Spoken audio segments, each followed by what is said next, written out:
अच्छा ये बताओ, ये शेर बैठी है दुर्गा मैया, क्यों है दुर्गा मैया का वाहन शेर? शेर किसका प्रतीक है? शेर राजा का प्रतीक है, जंगल का राजा है शेर। शेर कौन है? जोर से, राजा। शेर कौन है? राजा। इसलिए जो राजा महाराजा होते हैं ना, वो अपनी सिंहासन पर शेर, उनके सिंहासन के पास शेर की प्रतिमा होती है। तो दुर्गा मैया शेर पर सवार हैं, शेर राजा का प्रतीक है। अब दुर्गा मैया शेर पर क्यों चढ़ी हैं और क्या मैसेज दे रही हैं? दुर्गा मैया का हाथ, दुर्गा मैया के हाथ कितने हैं? जोर से, 8। दुर्गा मैया कहती हैं 8 हाथ हैं मेरे, और 8 हाथ तब होते हैं जब 4 लोग खड़े हों। आप कितने लोग हैं? आप कितने लोग हैं? हिंदू कितने लोग हैं? हम सब 4 लोग हैं। हम सब कितने लोग हैं? 4। ब्राह्मण, क्षत्रिय, वैश्य और शूद्र। हम कितने भाई हैं? हम कितने भाई हैं? 4। ब्राह्मण, क्षत्रिय, वैश्य और ये चारों भाइयों के हाथ कितने हुए? 8। दुर्गा मैया कहती हैं कि तुम चारों यदि संगठित रहोगे तो दुनिया का कोई भी तुम्हारी तरफ देख ना पाएगा, तुम राजा बनकर सारी दुनिया पर राज्य करोगे। इसलिए दुर्गा मैया शेर पर सवार हैं। यदि तुम संगठित रहे तो तुम राजा रहोगे, और यदि तुम संगठित नहीं रहे तो तुम गुलाम हो जाओगे। और यही हुआ कि ब्राह्मण, क्षत्रिय, वैश्य, शूद्र आपस में लड़े, फूट डालो शासन करो की नीति अंग्रेजों ने अपनाई। हम देशवासियों को 700 साल तक गुलाम बनाए रखा। 500 साल मुगलों ने, 200 साल अंग्रेजों ने। हाँ या ना? यदि तुम संगठित होते तो क्या मजाल की कोई तुम पर आक्रमण करता? हाँ या ना? इसलिए संगठित होना जरूरी है। और दुर्गा मैया शेर पर सवार होकर मैसेज दे रही हैं कि तुम संगठित होगे तो राजा की तरह रहोगे, राजा बन के रहोगे। लेकिन आपको तो लड़ना है आपस में। जातवाद का जहर कुछ लोग घोलते रहते हैं। हमारी सारी देवी देवता जो वाहन है उसका एक अलग ही कारण है, लेकिन आप पता नहीं उस कारण तक पहुंचते हैं नहीं पहुंचते, समझते हैं नहीं समझते।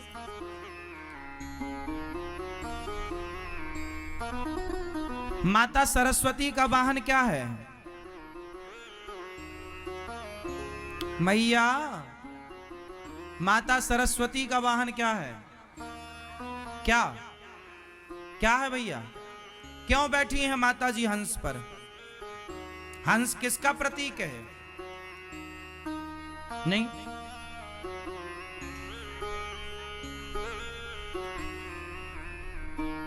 हंस का स्वभाव होता है कि वो दूध और पानी मिक्स करके रखने से वो दूध पीता है और पानी छोड़ देता है। तो हंस किसका प्रतीक हुआ? सार को ग्रहण करने का प्रतीक हंस है।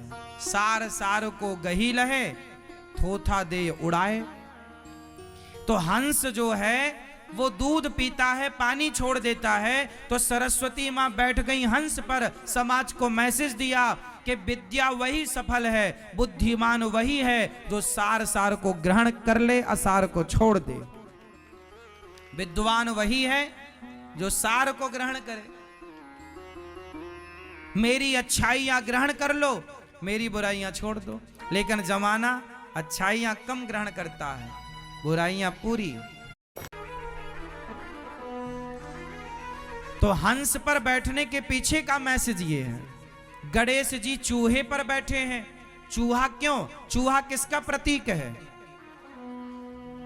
मैया बताएंगी, गुलाबी मैया, चूहा किसका प्रतीक है? नहीं, ये मैया बताएंगी, हमारी सोने वाली मैया जो जाग गई हैं। बताओ मेरी माँ, ये चूहा किसका प्रतीक है? ये इस तरफ की मैया बताएंगी सारी। चूहा किसका प्रतीक है? ये मैया बताओ, इस तरफ के मैया भैया, चलो बताओ किसके प्रतीक हैं? चूहा। मैया पीछे वाले भक्त बताएंगे चूहा किसका प्रतीक है? तर्क का। चूहा तर्क का प्रतीक, तर्क कुतरता रहता कुछ कुछ कुछ कुछ कुछ, चूहा तर्क का। और गणेश जी किसके प्रतीक हैं? बुद्धि के। गणेश जी है बुद्धि और चूहा है तर्क। तो गणेश जी चूहे पर बैठे हैं। बात ठीक है कि बुद्धि हमेशा तर्क पर ही सवार होती है। बुद्धि हमेशा, गणेश जी बुद्धि के देवता और चूहा तर्क का प्रतीक, तो बुद्धि तर्क पर ही तो सवार होती है ना। तर्क क्या है? माँ ये क्या है? ये तर्क है। बिना तर्क के बुद्धिमान हो।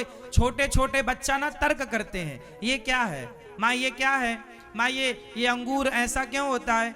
ये मैया माँ ये केले के ऊपर छिलका क्यों होता है ना?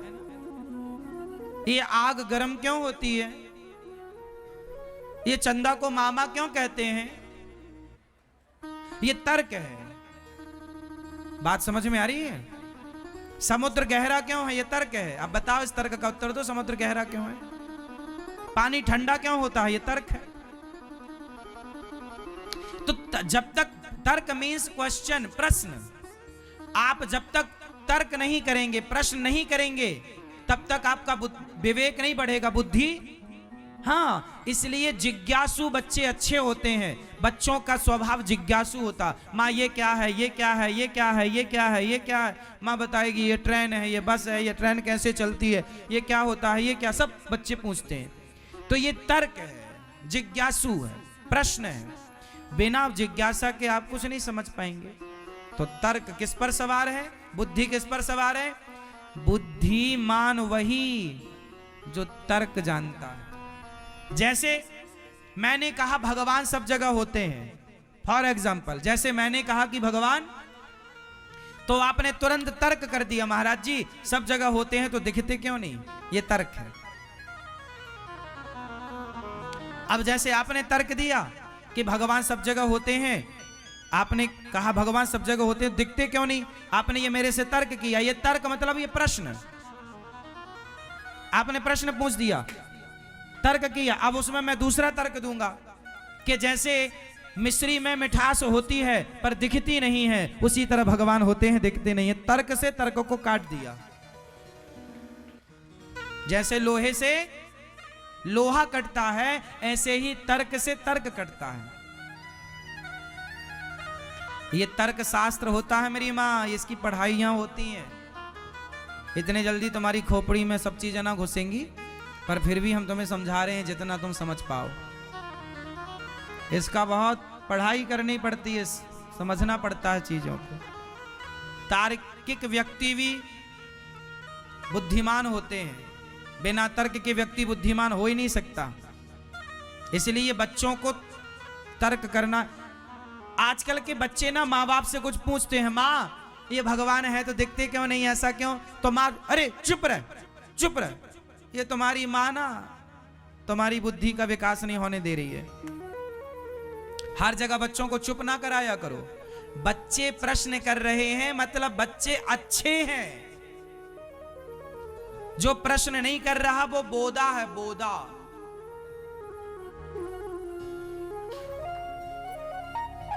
झंडू बाम कुछ नहीं पूछता, कुछ नहीं बोलता, बैठा ऐसे बोलते गांव में, बोदा कहीं का बोदा। वो बच्चे बहुत बुद्धिमान हैं जो बहुत सारे प्रश्न करते हैं। ये ऐसा क्यों? मतलब वो प्रश्न इसलिए कर रहे हैं, वो जानना चाहते हैं। वो क्या चाहते हैं? जानना। लेकिन आप माँ हो, आपको कुछ पता नहीं, बच्चे पूछ रहे हैं माँ ये भगवान दिखते क्यों नहीं है? तो चुप रह, भगवान पे सवाल खड़ा क्यों नहीं खड़ा करेगा? बताओ, उसे समझाओ, उसकी जिज्ञासा है, उत्तर दो। आपका धर्म है उत्तर देना। इसके लिए माँ बाप का सत्संगी होना जरूरी है। जब तुम सत्संग करोगे तो हर प्रश्न का उत्तर दे पाओगे। हम कथा ऐसी सुनाते हैं आपको कि आप हर प्रश्न का उत्तर दे पाओ। आप सुनते रहिए। आप 1 महीना की मेरी क्लास ज्वाइन कर लीजिए। 1 महीना सत्संग कर लीजिए। 1 महीने में आप 80% प्रश्नों के उत्तर देने लग जाएंगे। 1 महीने के अंदर सामान्य जो प्रश्न हैं, जो धर्म आध्यात्म से जुड़े हुए हैं, 1 महीना आप मेरी बातें समझ लीजिए। 1 महीने के अंदर आप इतने मजबूत हो जाएंगे कि आप विधर्मियों के तो हर प्रश्न का उत्तर दे पाएंगे। सत्संग करिए तो। और ये माँ बाप को बहुत जरूरी है। तुम्हारे बच्चे कल को कोई पूछेंगे तुमसे, तुम चुप ना हो जाना। और ना यदि तुमने बच्चों को चुप कराया तो बच्चे कल से कुछ नहीं पूछेंगे तुमसे। फिर क्या होगा? जो उनकी बुद्धि का विकास हो रहा था, तुमने उनकी विकास होती बुद्धि के मुंह में हाथ रख के उसे दबा दिया। उनका क्वेश्चन करना, तर्क करना इतना जरूरी होता है। जितना तार्किक बच्चा होगा उतना बुद्धिमान होगा। लेकिन माँ बाप क्या करते हैं? तू चुप रह। इसके बाद बच्चा समझ गया कि माँ के पास उत्तर नहीं है, इसलिए बच्चे पर तुम्हें बुद्धू भी समझने लगता है। मम्मी तो पागल है, पत्थर की पूजा करती है। अब तुम उसे संतुष्ट नहीं कर पाओगे तो वो तो तुम्हें पागल ही कहेगा। तुम बनी रहो पर कितनी भी बड़ी भक्त। बच्चों को तर्क से काटो।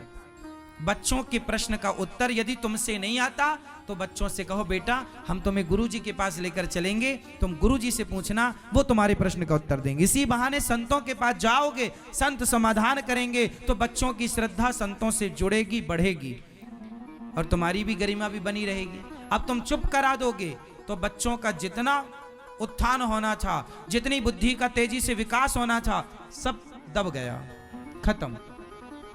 अब वो पूछें तो पूछें किससे? हाँ या ना? एक उम्र के बाद फिर बच्चे नहीं पूछते। 10, 12, 15 साल के भीतर भीतर ही सब बच्चे पूछते हैं। 13, 14 साल के बाद फिर बच्चे कुछ नहीं पूछते। हाँ या ना? ये बात सही है कि गलत है? इसलिए बच्चे जो पूछें खुशी खुशी उनके प्रश्न का उत्तर दिया करो और डांटा ना करो बच्चों को। शंकर जी के गले में सांप की माला क्यों? शंकर जी सर्पों की माला, सांप कौन पहनता है भाई? सोना चांदी पहनते हैं लोग। शंकर जी कैसे हैं? सांप पहनते हैं। सांप क्यों पहनते हैं शंकर जी? क्या मैसेज है? आप क्या सीखा आपने? हाँ, शंकर जी, मैया शंकर जी सांप की माला क्यों पहने हैं मेरी मां? नहीं मालूम? अच्छा, ये दादाजी बताएंगे, काली मूंछों वाले।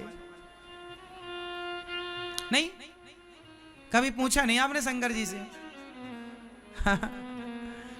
शंकर जी सर्पों की माला इसलिए पहनते हैं क्योंकि सांप है मृत्यु, काल, कालव्याल मुखग्रास त्रास निर्णास हेतवे। सांप काल का प्रतीक है। जैसे धर्म का प्रतीक नंदी है, ऐसे काल का प्रतीक कौन है? सांप किसका प्रतीक है? मृत्यु का। भाई सांप दिख जाए मतलब मृत्यु ही मानो। यदि दूर रहो तो ठीक है, वरना डस लेगा तो मृत्यु है। तो सांप मतलब काल, काल मतलब मृत्यु। तो शंकर जी ने काल को गले में लटका रखा है। मानो शंकर जी ने कहा है कि अपनी मौत को सदा याद रखना चाहिए कि तुम्हें मरना है। जो अपनी मृत्यु को सदा याद रखेगा वो कभी पाप नहीं करेगा। पाप वो करते हैं जो अपनी मृत्यु को। अच्छा एक बात बताओ, यदि आपको पता लग जाए कि आप 1 घंटे बाद मर जाएंगे तो फिर आप उस 1 घंटे में क्या क्या करेंगे? झगड़ा करोगे अपनी पत्नी और पति से? मैया अभी डॉक्टर के पास आ, देखो मौत का कितना बड़ा खौफ है, मृत्यु का कितना बड़ा।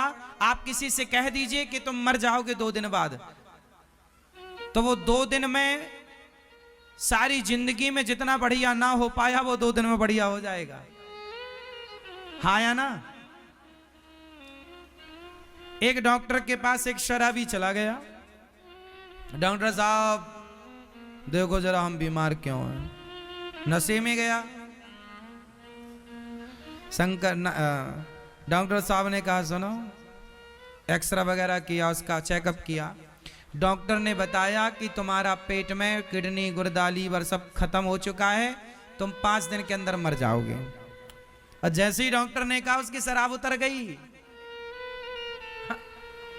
डॉक्टर ने ठीक बोल दिया कि भाई कुछ नहीं बचा अंदर, तुम्हारा चेकअप सब कर लिया, 5 दिन में तुम मरने वाले हो, ज्यादा से ज्यादा 5 दिन बल्कि 4 दिन। अब तो शराबी की शराब उतर गई। अब उसे को समझ ही ना आए मैं क्या करूं, अब तो उसको 5 दिन बाद मर जाऊंगा मैं। वो शराबी अपने घर गया, रोज पी कर जाता था, आज बच्चों को लड्डू लेकर गया, पत्नी के लिए साड़ी लेकर गया, पत्नी के पास बैठा। उसने पत्नी को नहीं बताया, किसी को नहीं बताया कि मैं 5 दिन बाद मर जाऊंगा। पर आज उसने अपनी पत्नी से ना, जो शादी से आज तक उसने कोई बढ़िया व्यवहार नहीं किया, आज उसका व्यवहार पत्नी के लिए बहुत अच्छा था। पत्नी को लगा क्या हो गया, आज तो बड़े प्यार से बोल रहे हैं, अच्छी बात। बच्चों को प्यार, रोज डांटता था बच्चों को, फेंक देता था गोद से नशे में, आज प्यार कर रहा, गोद में बिठा के लड्डू खिला रहा, माँ के पांव दबा रहा है। रोज बूढ़ी अम्मा के बाल चोटी पकड़ के घुमा देता था, आज वो पांव दबा रहा। पत्नी के साथ अच्छा, बच्चों के साथ अच्छा, लेकिन गुमसुम है, कुछ नहीं बोल रहा है, चुप न, खा रहा है भरपेट। पत्नी बोली खा लो, नहीं, भूख ही नहीं लग रही उससे। अब उसने कुछ खाया नहीं, थोड़ा बहुत पत्नी ने कहा तो पत्नी की खुशी के लिए थोड़ा खाया, पानी पिया। एक दिन गुजरा, तो कहीं नहीं, आज वो घर से निकले ही नहीं, पूरा समय पत्नी को, पूरा समय बच्चों को, पूरा समय माँ को, कहीं नहीं निकला। तीसरा दिन, आज 5वां दिन। अब वो सोच रहा अब तो मैं गया, अब गया, अब गया, अब गया, अब गया। लेकिन 5वां दिन हो गया, वो मरा ही नहीं। 6वां दिन हुआ, उसको लगा शायद आज, 6वां दिन भी हुआ, वो नहीं मरा। 7 दिन हो गए, 8वें दिन दौड़ के डॉक्टर के पास गए, डॉक्टर साहब मैं मरा नहीं, आपने बोला था। डॉक्टर साहब ने बोला अरे तुम्हें मरना है क्या? नहीं नहीं नहीं, मुझे नहीं मरना। डॉक्टर साहब बोले चिंता मत करो, तुम मरने वाले नहीं हो, तुम बिल्कुल नहीं मरोगे, अभी तुम्हारा किडनी विडनी सब ठीक है। अरे तो आपने हमें डरा क्यों दिया? पागल, डराया ना होता तो इंसान बनता। सारी जिंदगी में तेरी पत्नी ने, परिवार ने, सबने समझाया तो इंसान बन पाया, लेकिन मौत के भय से 5 दिन में इंसान बन गया। इसलिए किसका भय जरूरी है? मृत्यु का। इसलिए शंकर जी अपनी मौत को गले में लटका के चलते हैं।